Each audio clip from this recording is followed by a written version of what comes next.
Listen to me when I say they will never go away. Run, welcome to the jungle.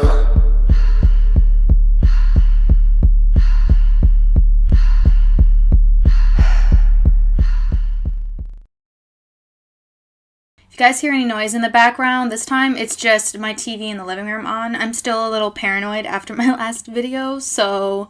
It's my life! So if you don't know what token characters are kind of like the characters that writers put in a movie or TV show or in a book, where their sole purpose is literally meant to just check off the diversity on the checklist. Whether it's for a sexual preference or for race or for sex, or just some niche kind of category to try to relate to a certain demographic in their audience. Now, having diversity in literature and having diversity in the entertainment media is not necessarily a bad thing. But I think that the way that they're ticking off these diversity boxes is sort of a problem. Now, I haven't seen it yet, but I did see some people talking about Bridgerton, for instance, and apparently from what they were claiming was there was a lot of race baiting in there was a lot of stereotypes, and there wasn't real purpose for people of a certain skin color to be in the show aside from their skin color, which is...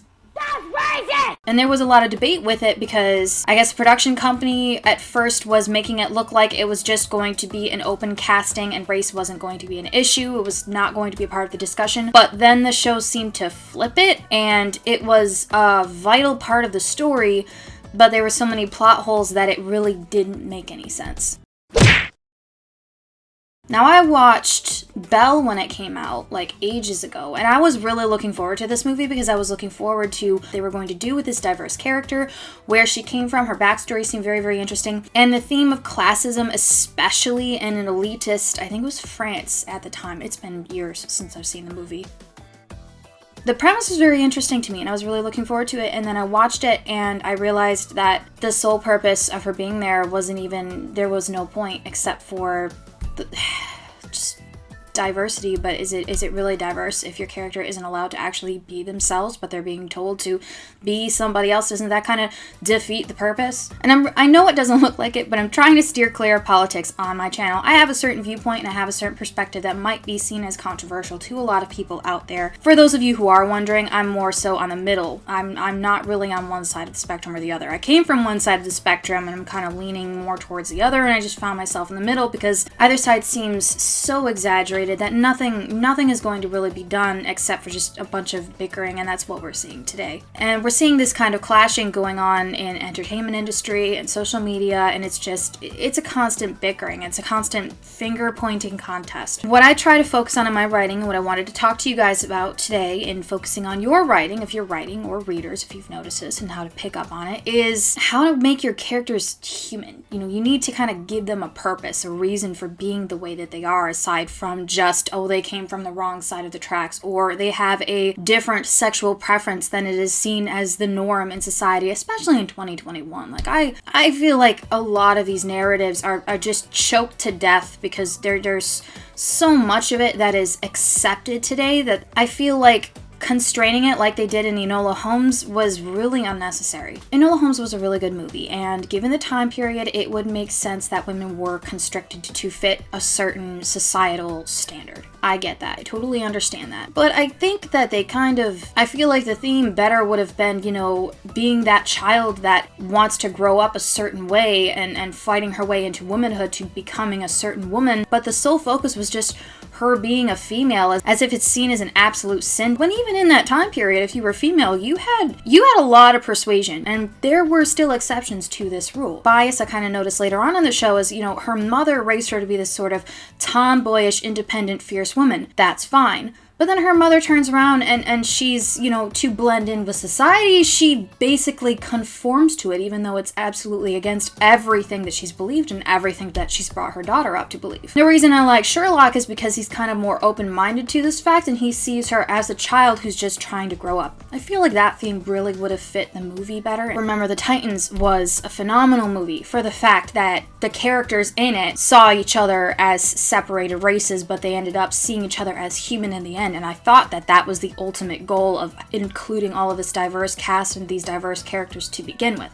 To see each other as human beings that have certain struggles and that are just trying to get through life just like everyone else. Some people are privileged, some people have an easier way of doing it given their financial background, but in the end, we're all just struggling to make it, and we should be placing the focus more so on becoming better human beings to make the world a better place. And this is what made Tiny Pretty Things so unique. It was a really good show, and I kind of wanted to talk about it, especially since people keep hating it for having ugly ballet stereotypes, but the characters in it were human.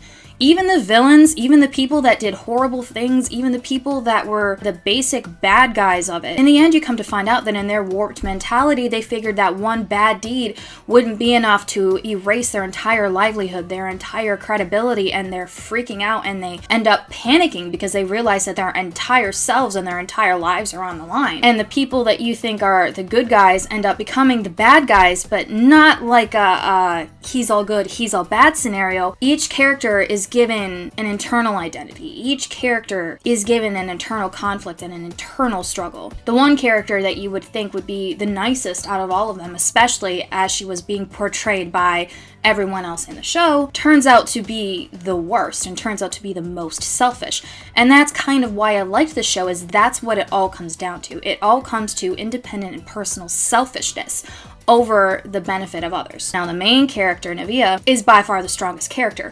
It's not because she was born on the wrong side of the tracks. It's not because of her skin color. It is because of where she comes from, and she struggles with the internal conflict of wanting to fight for what's good and wanting to fight for what's right, but she has learned from personal experience after seeing what happened to her mother. You cannot go the complete other side of the spectrum and cause utter mayhem, because you will end up in jail. She has learned that you need to be able to fight for what's right, but you have to be smart about it. Shane is not the token gay character in this. Shane has a deep internal conflict, trying to find what he wants and trying to fight for what he wants out of life, but recognizing that he's becoming the very monster that other people treated him as, and he's starting to believe that that is his entire identity, and he's starting to fight for himself and fight for what he wants himself to be, to better himself.